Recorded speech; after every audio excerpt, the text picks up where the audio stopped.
p.m. We are live. Welcome everyone out there in LinkedIn universe that has joined us for installment 3 of the Rubberband RoundTable and Q&A sessions. Really excited. So many of you are registered today, and I think, the importance of this topic is something that's resonating with all of us. So today we're going to be talking about the growing importance of culture and values, and that's not only for the workplace, but for individuals as well. And I'm absolutely delighted that we have a star-studded cast joining us today. So I'll go through and I'll introduce everyone. First up, we have the amazing Rebecca Houghton. Thank you so much for joining us, Rebecca. My pleasure, Eden. Thank you. Oh, so great to have you. And we also have Ryan Ung that has joined us from Talent Identify. Ryan, thanks so much for joining us. We did lose you for a second there. I got panicky. Technical issues. I'm all back good now. You're good now. We can hear you well. Welcome and thanks for joining us. And of course, we have my friend Laura White, who's joined us today from Papercut. Thanks so much for joining us, Laura. Pleasure. Excellent. Well, before we kick off and go into this topic and have a bit of a conversation, just a reminder that our roundtables and Q&As are just that. We would love you to participate. So please post any comments within the LinkedIn chat box, and we will respond to as many questions as we can throughout the day. No question is a silly question. We're here to respond and here to have a really, really great conversation. And what I'd love to do first up, I'd love each of our panel members to introduce themselves and to talk a little bit about what they do. And I suppose why values and culture is so important to you. Why did you decide to join us today? So we'll start off with Rebecca. Over to you, Beck. Thanks, Peter. Thanks. As Eden said, I'm Rebecca Houghton. I am the founder and MD of Bold HR, and I work with ambitious leaders and their organizations and their teams so that, in essence, they can have more impact more easily. Before I founded Bold HR, I was the head of talent, resourcing and careers for the Australia Post Group. And I learned, often the hard way, just how important leadership is, and particularly how important leadership can be when it comes to driving culture and helping people find their value alignment within that culture. So that's the reason I'm here today, is really kind of to talk about this from a leadership optic. And for those of you who are leaders out there, you know exactly what I mean. When you're in an organization where you're leading within your values, it's easy, you're amazing, it's like you're flying. And when you're in an organization where you're not leading in your values, you can trip up, you feel like you're carrying a huge burden, and sometimes you can even get a little bit toxic. It's just not you. So that's really going to be my optic for today's conversation. Wonderful. Thanks so much, Rebecca. Ryan, how about yourself? Tell us a little bit about why values are a particular passion of yours, and a little bit about yourself and what you do with Talent Identify. Sure, I'm the founder at Talent Identify and also a workforce psychologist by trade. So Talent Identify is about delivering holistic talent insights to help people create more fulfillment and connection, both personally and at work, in the workplace. I focus on applying people and organizational science to help solve organizational challenges, specializing in personality and values, and the impact of that on performance, engagement, and success. So at the level of individuals, teams, and groups in terms of what they do and why they do it. I'm particularly fascinated by values because of how intangible yet impactful it is on anything that concerns people. So we talk about values all the time, in both personal and professional contexts and organizational contexts as well. So at some level, we know it's important somehow. I think we find it challenging to properly talk about it effectively and apply it. Maybe because most of the time, in fact, we are talking about maybe behavioral attributes and vice versa. So I'm joining this panel because I'd love to share some observations I have, share learnings with everyone here about values, hear people's perspectives, and hopefully help people think about values a little bit more. Fantastic. Thanks so much, Ryan. And Laura, yourself, how about you? Why are values so important to you? And I suppose so important to your team and Papercut Software. Yeah, so I've been at Papercut for almost 5 years now. So in the head of talent role, and then also had a really great opportunity to step into the interim head of people experience role recently as well. So, not only seeing the impact of working for a values-led business from a talent perspective, but also getting to participate in building some really strong values-led people success processes and programs as well more recently. So one of the reasons why I have become so passionate about this is, I suppose, before I worked for Papercut, I didn't realise, what good looked like in a really strong values-led business, and feel just so grateful and fortunate to work in a business where, our values really do have a daily impact on the way that people show up, the way that we recruit, the way that we make decisions, and so on and so forth. So, just keen to share with everyone, I suppose, what that experience is like here at Papercut. Yeah, and look, that actually really resonates with me, Laura. I think prior to working with Flybuys, because Flybuys was very much a values-first organisation, I hadn't really given it a lot of thought in the past, because, you would see a few slogans and words on a poster in this, meeting room or in the coffee room or wherever it may be, but I hadn't really understood how important that connection was. So for those people that are out there, and I might start with you, Rebecca, like how do you actually go on that journey of identifying what your values are, and then discovering whether there is an alignment between your values and the organisation values? Where does someone start if they've been like Laura and I in the past that hadn't necessarily lived and breathed them before? It's such a brilliant question, Eden. The honest truth is, not a lot of people know what their values are. In fact, I would love people to throw down a yes or no on the comments. If you definitely know what your values are, throw us down a yes. And if you don't, you are not alone, and this exercise will prove it. I definitely didn't know what my values were until I probably started Bold HR. Oh, wow. So I think, it's one of those things where we plod along a bit and we think, oh yeah, this sort of fits and this kind of works and this feels all right. And then suddenly we get this moment of dissonance, right, in our careers. And so many millions of people are doing that this year, more than they've ever done. They've kind of woken up and gone, I don't know, something just doesn't feel right anymore. I used to love my company and now I don't. Or, we can't quite put our finger on what's wrong, but something ain't right. And that usually comes down to a values misalignment. So if you're really, really clear on your values, yeah, go Sarah. Yes, got some. Good. If you're very clear on your values, this becomes an easy exercise for you to do. If you're not clear on your values, then a values audit is absolutely essential. And if anyone needs to, DM me. I've got a values audit cheat sheet that you can do on your own. But that really, really helps to isolate what's important to you, what do you trade off, what matters more than other things. And even to go through an exercise where you can look back at the last couple of weeks and have a review of, are you making decisions, to Laura's point, are you making decisions that sit in your values, or are you starting to make decisions that are outside those values? Because that's what's driving the friction that's making so many people leave right now. Absolutely. And Ryan, what about if you are on that journey, or maybe you're looking at organisations that you potentially would like to work for, and you want to explore whether there is a values alignment between your personal values and your company values, but you maybe haven't taken that time to kind of assess what your personal values are. What sort of things should you really think about? Like, where would you start? First of all, because I try and avoid using the word values when I'm thinking about values itself, because I find it can be quite confusing for the clients I work with if we use the word values. So I prefer to talk about values in a way that people can practically think about by what it represents, which is really at the core a why. So, we have a lot of time we're clear on knowledge. Our knowledge is the what, skills and abilities are how, and then values are the why. So why we do the things that we do. Values are the priorities and goals. And once I use that language, I find it opens up the discussion to a lot more.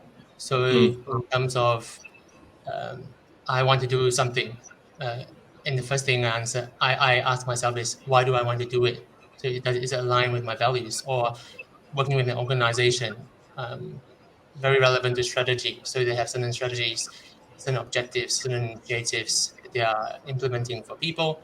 and going through a process of why do you want to do it, what do you do it for, what is the reason, and if your why and your team's why is aligned, and your why and your organization's why is aligned, that's when you have that values alignment, and then that goes on to there's an impact on engagement, because you're more engaged, more in line when you feel that your why is in a similar kind of direction. No, absolutely, completely agree. And I think the why is very, very important, and it's the most important place to start, right? Laura, what about yourself? Like, what practical advice could you give to someone that is on that journey of, perhaps looking at employment or revisiting their current employment and discovering whether their values are aligned with a potential employer or a current employer? What sort of things do you think they could think about? Yeah, I think that it's a really tough one, especially when you're going through an interview process, to really get a good grasp on what it's going to be like to work there, what it's going to be like for you to experience being an employee at that business when you're on the receiving end of a bunch of behavioural questions, or you're asked to do some kind of presentation or what have you. So my advice would be to, make sure that you prepare as many questions as possible for you to ask of that business about some things around how they've made certain decisions, or maybe how they crafted their strategy, or how they crafted their vision, or ask those employees to talk through, their company values and what it means to them, and how they see it filtering through the business on a daily basis. Because you can focus so much on the task and the work and the skills side of things in an interview process. And you can also be blinded by the shiny lights of, maybe a big brand or a big salary, or a super engaging team in the interview panel. But what you want to get down to is, how do you do business on a human level? Yeah. So how do you make those decisions? What kind of processes do you go through? Like, what kind of level of consultation is made versus top-down management style, et cetera, et cetera? Because to your point, Eden, we've all been in places where you're forced to have a background or a screensaver with the values on it. Or it's in the coffee room. But a paper cut, we don't have them written anywhere that's visible in the office or forced upon you on systems online, because they're so much a part of our daily conversation. They're so much a part of sitting around a table saying, well, what's our intention here? And do we feel like this is aligned with our values, that we don't need it written down anywhere else? And so in an interview context, all of our panel members are able to give multiple examples of how, that filters through the organisation. Yeah, absolutely. And I think what's really great advice there as well is sometimes there's a subtlety around how values are weaved into those interview processes as well. I know a lot of TA teams are really, making sure that they bring those to life in the sort of questions that they're asking, and making sure they're bringing that to life, for the candidates to ask the right questions as well, and provide those really clear examples to make sure that alignment exists. I think, for me, when I think about values, some of the prompters I have is really, what matters to me most? What do I stand for? What do I admire? All those sort of things that all three of you were talking about there. And, we make decisions on values in our everyday life. It could be something as simple as, like myself, I wouldn't buy, to throw something out there, I wouldn't buy caged eggs because it's not aligned to my values. So, it's something that we do every day. And I think these conversations around values in the workplace are becoming more and more prevalent, because we are constantly having to make those decisions in our life. It's really interesting. There's some research that was actually shared to me by Ryan that has suggested that 42% of employees at the moment, this was UK research, don't feel that their current employer shares their values. Now, that is an incredibly large number. Okay, so I'm interested to know, and I'll ask each of you your opinion, why that figure is so high, and what are the risks there? Like, what can happen if you've got such a large proportion of your organisation not feeling aligned and connected to your values? So, Rebecca, what do you think? Why is that figure so high? What's going on? Well, we've all come through something that is akin to being at war for 2 or 3 years. Yeah, true. So, there is no way to underestimate the impact that COVID or this pandemic has had globally, and it has made us review our values. So, our values change. Our values change through ages and stages and environments and situations, and as your personality can change over the age of 26 when a traumatic event has happened. We've all lived through a traumatic event. So our value set is inevitably going to change. So I think that's why such a high number. I think that's why so many people are alert to the disconnect and that friction that we've talked about. I think the implication of it is that if the organizations don't respond and adapt as well, that people will have no choice but to seek alignment elsewhere. Absolutely. Well, what do you think, Ryan? I mean, you shared that research with me, and it was quite an eye opener for me. I didn't anticipate it to be quite that high. I'm assuming that it's very similar in all regions. I know that was UK data, but I can imagine it's everywhere. Why do you think that figure is so high? And what do you think the risks are? Interestingly, I actually think that it is more. So I'll be curious as more research comes out, if that's the case as well. Because I think people are now more cognizant of and also looking for meaning and a personal why to what they do, which is essentially values. Probably, it links to COVID as well, where there's had that mortality effect. We've reflected on that. My life is short, and the more we think that, the more we look for meaning in our lives, and that ties in so much with purpose, and purpose is connected to our values. So I can see there's a lot of all these shifting patterns that are related as well, because people are also talking about the great resignation too. So really be interested to see more data that comes out. And it isn't just about employees, I guess. It also feeds into the attraction of candidates as well. So when the candidate reads the job ad, do they feel like they share your values? Can they get passionate about what you're trying to create in the world, what you're trying to bring more of in the world? So I think values really speak to in the internal context as well as for candidates.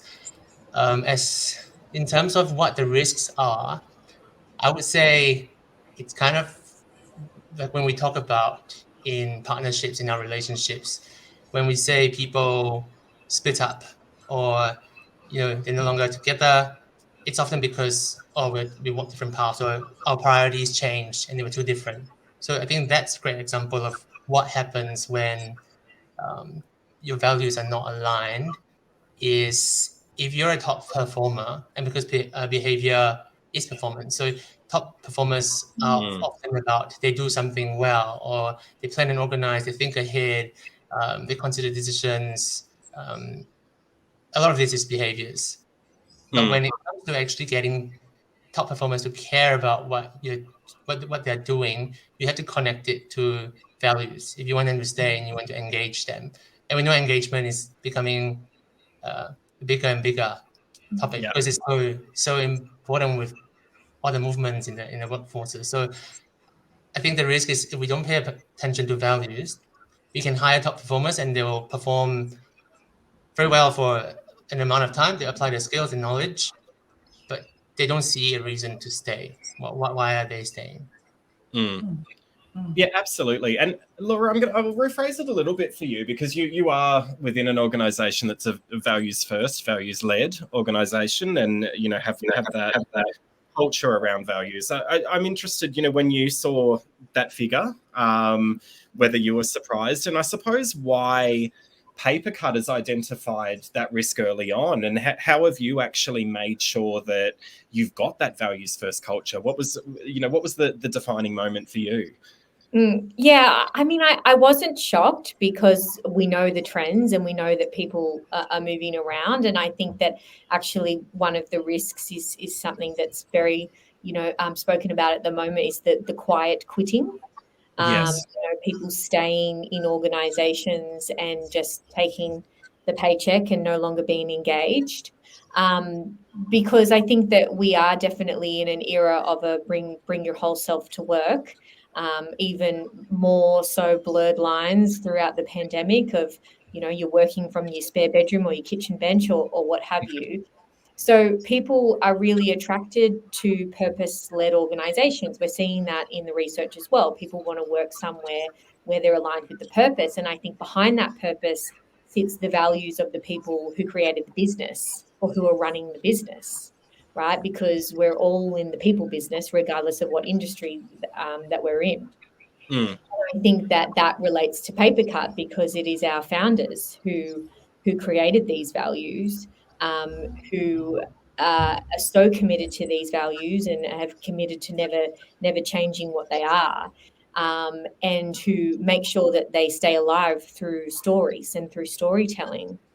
And so if you've got people who feel as though they're not aligned to the values of the organization and they're in these roles, and hopefully they're moving on, because if they stay, then they might be making poor decisions that are not aligned with what the business wants them to do. Where in the recruitment process and the onboarding process were the stories shared to get people on the journey of why it is that we do things the way that we do? Where is this all coming from? What motivates us? What keeps us aligned? When is there a point where we should question what we're doing because it doesn't reflect our values? And so I think that there is a critical point in onboarding where you really need to help people understand what organization they've stepped into, and then facilitate those early reflection conversations around whether or not they are feeling aligned, they are, feeling, part of a team, but also aligned to the broader, company vision, which I think has those values sitting directly behind it. For sure. It's raised just a bit of a question for me. I'm curious to hear all of your opinions on this, I suppose. We've talked about those, I suppose, environmental factors that have really brought this to life for us, where we're seeking out purpose, where values have become more and more important. In terms of an organization and their values, is this something that needs to continue to evolve? Like, do they, we talked about leaders, we talked about founders that had set those values and they've been, at the forefront of that organization. Rebecca, do you feel that they need to be stagnant, or do they need to continue to evolve and be revisited? And ultimately, who's responsible for that? Well, values do change. As organizations change, the value changes. If you were a startup or a scale-up versus, a massive multinational, very established organization, of course, your values should change. You should not pretend to be the organization you were when you were working out of your garage. So that sense of constant dynamic, I think, is really important. And I think it's really important that people review their values as well, on a regular basis, because for the same reasons, things change. What do I feel at the moment? I feel that some organizations tend to find a middle ground with values, to the point where none of them really mean anything. They can just be a little bit too soft and on the fence. I find that leaders are frightened to put their values forward for fear of who it might turn off, rather than focus on who it might turn on. So I think there's a lot of, deeply conservative leaders, and that would be one of their values, conservatism, which means that they're a little bit afraid of really putting out there what they mean. And one thing that you never see these highly conservative companies come out and say is, we're highly conservative, right? So they're not really as transparent as they think they are. And that's why I'm not really a big fan of top-down value setting. I'm actually a really big fan of bottom-up democratic value setting. I think where the values meet in the middle, that's the accurate sweet spot of a culture. Agreed. And look, I'm always about that, finding that middle ground, I suppose, making sure that you've got the voice of the people and that they're actively involved in developing and bringing those to life. And I think, and Ryan, I'm keen to hear your perspective. Like, how do we continue to make sure that those values are the voice of the culture and the voice of the people? Like, what sort of activities can people do to engage everyone from the top to, I don't like to say at the bottom of the business, but at all levels of the business? Like, how do you make sure that everyone feels that those values are a true reflection of who they are? I think a lot of it comes down to us communicating those values and articulating values rather than desired attributes. So a lot of the time, sometimes an organization might say one of our values is relentless, for example. But we know relentless is not a value; it's an attribute, it's a trait. Or resilience, for example. Resilience, relentless. These attributes. These are kind of, I guess these are things that we find important, but why do we find them important? And that's I think having communications and discussions about why is something important to us, why is resilience important to us, what does it help us to achieve? And I think when you go to the next step of what does it help us to achieve, then you get closer to those values. And I also think values center around identity. So if we take, for example, a property management organization, so we could guess that their values are maybe a very large one that's been around for a long time. Their values are structure and stability and security, especially when it comes to the environment, property, right? And perhaps wealth / resources as well. So when they can articulate these things and they can own it and be authentic about their values, these are the things that we care about. And they can describe which behaviors demonstrate those values and which ways of operating demonstrate those values, bring more stability about. Then they get a priority system that they can all agree on, by which they can compare. So our next decision that we're thinking about, does it align with these priorities that we have already articulated? And to constantly have those conversations and be sensitive to when have our priorities changed. I think that would be some of the questions to ask. Absolutely. Laura, tell me, I mean, you talked to early on today when we were chatting at the start of this this Q&A and roundtable that, at Papercut, you don't need to plaster them on the wall because they are a part of your culture and they are authentic. So what sort of activities and ongoing activities do you do at Papercut to ensure that authenticity remains and that it doesn't become one of those posters on the wall cultures?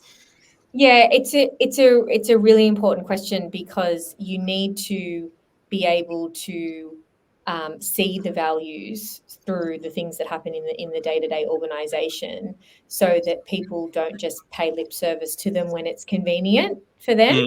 And I think there's always a risk that values can be weaponized within an organization and kind of treated as a bit of an excuse for someone's behavior. So I really resonate with what Ryan was saying, that you need to be able to define what behaviors that you're looking for these values to drive. And so there's a few different ways in which you want to see that show up. You want to see that in your interviews, so in the choices of behavioral questions that you're asking, in what you're choosing with different candidates to lean into and to probe further and to better understand about them, so that you can better assess whether or not they would thrive in your environment, not culture fit, but whether or not they would be a culture add. And you also want to see it in things like, a behavioural framework or your career levels, or a way in which you can have growth conversations with people about what it means to, exhibit certain behaviours that have a various level of influence or impact as you grow in an organisation, so that, it threads into things like your performance appraisals as well. But I think it's really important that there's a common understanding across the business about how we expect people to behave, when we are aligned in terms of values. And, of course, these are core values. We're still going to be a dynamic group of people, organization with, other values coming into play, those personal values coming into play. But we need to kind of have a standard of behavior that we're able to recognize throughout the organization and be like, yes, this is how we act at Papercut because of our core values that we all share. Wonderful. I'll add on to that, I think, because Laura makes a great point about the layering into the applying of these values into various milestones of a life cycle. I think the one that is the organizationally strategic one is the risk and decision register. So, what is or what are the criteria that your organization says yes or no to big decisions on, and are there some values in there? Because there are always, exactly as Ryan said, sometimes they're hidden beneath something else, like, it might say cost out, that hides a value. And if you're saying that you're a growth-oriented organization and that's sitting there in your risk radar, then you're starting to believe that maybe what's being said and what's being done might not add up.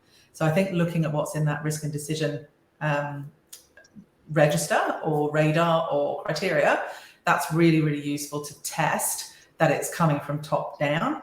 It's not just a people issue. And sometimes we forget to check outside of people whether the values are being applied. Yeah. Look, before we go, I've just got a question here from Simon McSorley, because I want to ask some examples of values. But before that, I just want to make sure, we've got a really strong understanding of the difference between purpose and values and whether that can be confused. Does anyone want to answer that question for Simon? Like, what is the difference between purpose and values? And do we feel that sometimes they get confused, or are they the same? Are they connected?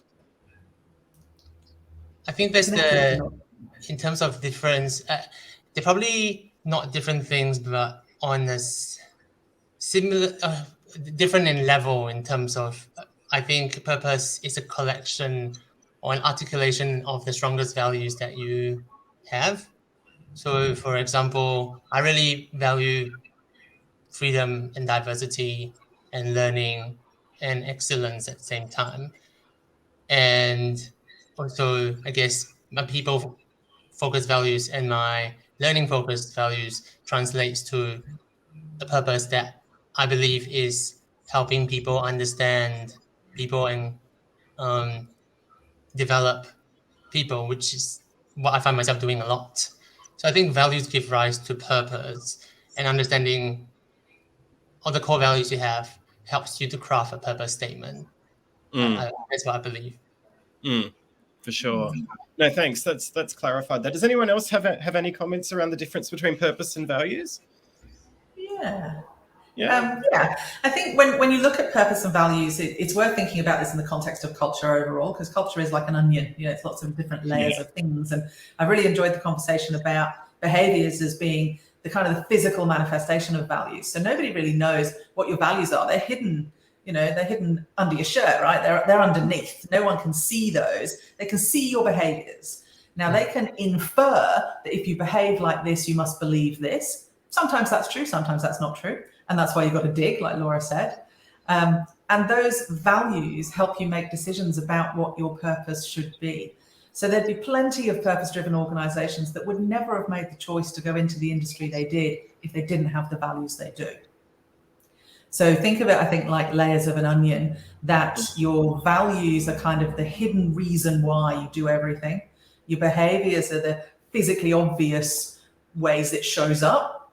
And your purpose, which could be multiple, right? You could go into many, many different directions, but your purpose happened because of your values. You didn't just accidentally trip up on it in the street and go, oh, this looks like a great business idea. You went there because you believe in it, and you put up with really hard work, and you put your nose to the grindstone because you believe in it. And that's those hidden values. And, and that's kind of the connection between the three, but I think they're all very different. Yeah. And what about from a perspective of Papercut? Like, how do you define purpose and values at Papercut? And what are they? I suppose that's the burning question. Everyone wants to hear all about them. Yeah, and that's what I couldn't agree more with Rebecca, and that's what I was kind of saying about like the values sitting behind the purpose, because they really are, you know, a driving factor, especially when you're in a founder-led business, because they're a reflection of the people who started the business, and you know, and their personal why. So you know, our purpose is to craft better environments. And you know, that started out in terms of a work environment with you know, creating a tool that made it easier for people to print and manage their printing, you know, behaviors and costs and security, etc. But it will extend beyond that, and our values have driven that. So the reason why we went with something so simple, such as crafting better environments, is because we want to impact the world. We want to, you know, promote sustainable printing, and then we also want to eventually create products that don't have anything to do with print management, that still have a positive environmental impact, whether or not that be business environments, but definitely always having that green kind of lens and impact from a sustainability perspective. And so what sits behind that is our chin values. So some of these are probably going to be attributes in Ryan's eyes, but it really is, it's the stories that bring them to life for us. So our values are caring, honesty, intelligent, and nimble. And I think a lot of people really resonate quite easily with caring and honest, because especially when you put the two together and you don't try and isolate honest without the caring, which can be dangerous sometimes. You know, people just want to be treated with respect and feel valued and feel cared for, and you know, be treated like a human being at work, and have transparency. Understand where they stand, understand, you know, how they're perceived or performing, all of those sorts of things. And then intelligent and nimble, you know, very much is a nod to our product history, and you know, wanting to make good decisions around our product and what was going to be not only good for our environment, the product, also our partners, so all of the stakeholders involved, understanding the impact that you have on other people when you're going through that decision-making process. So trying to always apply, you know, some intelligence to that, rather than going through gut feel or trying to appease the loudest voice in the room, et cetera, et cetera. And then nimble is remaining adaptive. And it's not about being reactive, but it's about, you know, making sure that when we do need to move fast, we can. And then the way that they can, you know, play with one another is, but maybe sometimes the intelligent decision is to slow down. And so, you know, we need to make sure that we're constantly, you know, have the values working in unison, and not singling them out, which is where sometimes, you know, you might get into a conversation which is, I understand that your reasoning is because that is this, but don't forget that we need to consider these other aspects as well, in order to be truly making a decision based on our values. For sure. Love it. Love it. And such an amazing example of something that Rebecca was talking about earlier, that they are authentic and they're not soft and on the fence. You know, you haven't taken that ultra conservative, try to please everyone, try to make sure that, you know, it's it's bold and it's brave, and I think that's important. Rebecca, do you have any other examples of organizations that are, I guess, the polar opposite of what you described earlier, that have made sure that they've taken that similar approach to paper cut and made sure that they're not on the fence? What are some examples of other values that you've seen out there? Look, there are some out there that are, you know, that are quite famous. When you think about Nike, for example, yeah, they've got a couple that are famous, and actually their purpose statement, "Just do it," sits on top of quite a lot of their values. There are. I'm trying to think through any particular organisations. There's nobody I'm working with at the moment in Australia. I tend to work with mid-tier to large organisations, and by and large, they are the victim of that, trying to make everybody happy. Yeah. You know, I was particularly happy with Laura's point that they use the word honesty as a value, you know, honest, instead of the word integrity, because I think one is so much more accurate than the other. When you think about, how might I apply that? How might I make a decision using that? How do I reward somebody for behaving in that way? Integrity is so much more nebulous than honesty. there's a lot more tangibility there. So sadly, I don't have any brilliant examples for you. I've got a few over in America, but they're getting out of date now and they're not local. So we're not going to talk about them. Yeah.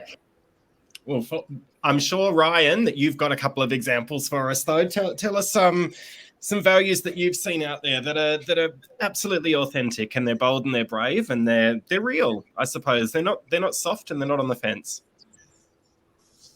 I think. Well, I think that the example that I was mentioning early on about property management organization. So, for example, CBRE, I think they're quite clear about their values. It's structural stability, what you expect that, and that's the brand values. And I think the operating values is also the case. I think one good example of values that's come out in the media recently is the Twitter incident with Elon Musk, where I think it's quite clear that Twitter has certain set of core values which by they operate, and Elon Musk having bought over Twitter and come in and got rid of what I imagine the champions of those values, that you can change those values by getting rid of these people with the strong representations of the values that the company holds, and followed by a mass exodus, tells us a lot about the impact of values and how you can't just come in and change that because it links so much to identity. Isn't he a fantastic case study for us, Mr. Musk? He's like the gift that keeps on giving, right? Interesting though, isn't it, that none of us are really able to call out a brilliant value, brilliant value set. They are rarer than we think, organisations. They are rare. I'd love to hear from people who are listening in terms of what their favourite value is at work. And it might not be all of them that you love, but which is the one that kind of really sings to your heart and makes you stay, right? Makes you stay and try and talk to other people about it. So if they're online, I'd love to know what's the big value for you in your workplace. My fear is that there's not enough values-based organisations around, and there won't be very many items of feedback on that question. Yeah, look, we'll see if any examples come through, because there is a little bit of a lag with LinkedIn Live, but please shoot some over there. And organisational value that really connects with you, we'd love to hear yours. I think when I think back to Flybuys, one of the values that I always celebrated and loved and always thought about in terms of any decision that I would make, or anything that I was doing in my day-to-day work, was one that was called Be Generous. And it really, everything that I did, I always, it's one of those values that was very strongly aligned with my personal values. And to be able to make business decisions and reflect on their core set of values, and that one being the one that really resonated with me, I think was really strong. We are starting to get some through now, which is awesome. So we've got one here, and I love it. Mr. McSorley, I love your work as always. Start with kindness. What do we all think of that one? I love that. That's awesome. And I think that we talk about that a lot in relation to our caring value. I think you can't overlook kindness in this day and age. It's very powerful. Yes, I love that too. Love it. Got another one here from Emily. Let's pop this one up. So Emily's feels that hers are pretty good, and I tend to agree, but there's three there: fun, fulfilling, and forever. What do we think of fun, fulfilling, and forever? I love fulfilling. Fulfilling's connected with me straight away. I think fun is definitely a big one. Tells me a lot about the way they do things and what's important to them in the way they do things. Absolutely. And we all love a fun workplace, right? Yeah. And I think I resonate with forever because I really love future-proofing. I really love, thinking about what we're doing and what it's going to mean 6 months, 12 months, 5 years, 15 years from now. So to kind of have that drive, conversations within the organization, like how do we make this forever? And it looks like Focus Software would be a product company. I think that's really cool that they have that in there. Me too.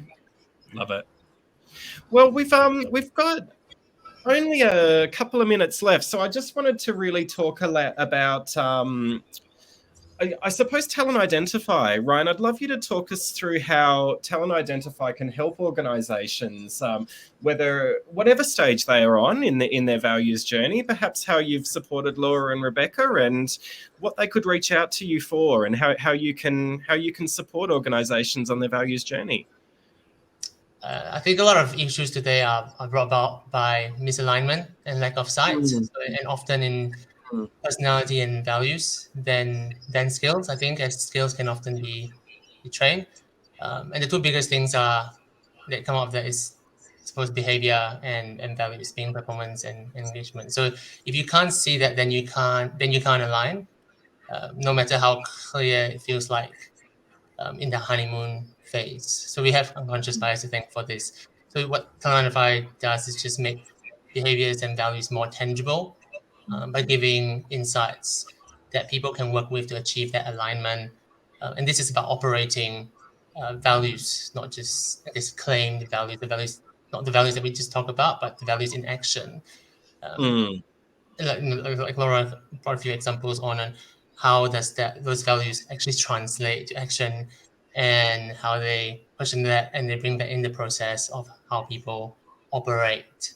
And there's a lot of science we know that's locked behind in research and studies. So we just want to enable better access for more organizations to these, and to solve recurring people challenges, really just by giving the ability to access more objective and valid insights around behavior and value. So things that are so intangible, we've struggled to work with, now we can give sight to them and be able to discuss them meaningfully, not just at the individual level, but also in the context of connection to team dynamics and the organization as well. So just provide those insights so people can better identify and communicate those things, and then plan and align on things that matter, instead of being misled by intuition or gut feeling in the moment. And I think that's giving a way to map those things out, and that's going to be critical to, I think, attracting the right people when you can articulate it and you can assess it, and also to hire and develop consciously. Wonderful. And anyone out there that's interested in speaking to Ryan, you can always connect with Ryan on LinkedIn. You can reach out to myself and the Rubberband community for that connection. I'm sure Rebecca and Laura would be absolutely delighted to speak to you about how Talent Identifier has been supporting them with the work that they do around values as well. I was about to give a wonderful kind of summary, but Sarah Arts has just really summarized it for me beautifully. So thank you, Sarah. But, just amazing insights today into the importance of values and meeting in the middle. Sarah's key takeaways: clear communication, attributes versus why it's important, and the connection to the business, and how to check in from the onboarding stage. So Sarah, you summarized it beautifully for me. I didn't need to do it today, but really wanted to thank everyone that's joined our Rubberband Roundtable and Q&A. Huge thank you to our wonderful panel, Rebecca, Laura and Ryan. As I said, any questions, any comments, keep the conversation going. We'd all love to hear from you. If you haven't joined Rubberband, please do, rubberband.com.au, and look forward to seeing you at the next roundtable. Thanks again. Have a wonderful evening.